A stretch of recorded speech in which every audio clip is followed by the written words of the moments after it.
Alors la recette, elle est confidentielle, donc je ne peux pas vous la dévoiler aujourd'hui, c'est sûr, parce qu'on est en public ici. Mais je peux quand même vous donner quelques pistes. La culture du dialogue. Il faut créer la confiance. Cette culture de recherche de solutions communes, de recherche de compromis. Qu'il y a une vraie chance pour notre canton. Et puis cette confiance est un gage de succès dans une entreprise d'ailleurs comme dans le canton. On a l'avantage d'avoir une économie très diversifiée, donc qui résiste bien à la conjoncture. Extrêmement sécurisant dans les moments difficiles. Un partenariat public-privé qui fonctionne parfaitement. Des conditions cadres pour favoriser La tradition et l'innovation. Et aujourd'hui, je crois que c'est quelque chose de porteur.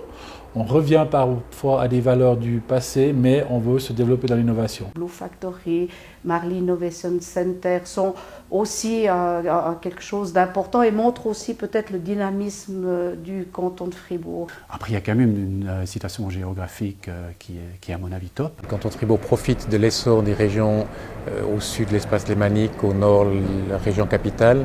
Avec une évolution aussi positive de la mobilité, je pense en particulier aux bénéfices retirés des 2 axes autoroutiers, du développement de l'offre en transport public.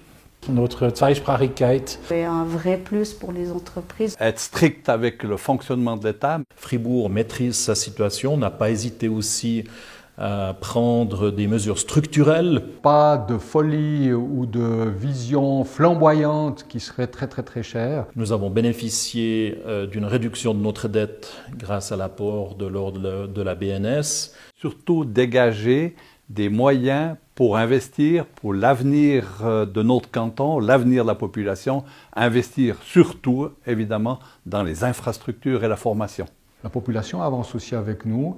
C'est les gens qui font la différence, ça veut dire ces patrons qui s'engagent à fond, qui sont talentueux, qui ont des ambitions, mais finalement qui restent quand même avec les pieds sur terre. Le dynamisme et la passion des patrons de l'économie sont l'élément central certainement.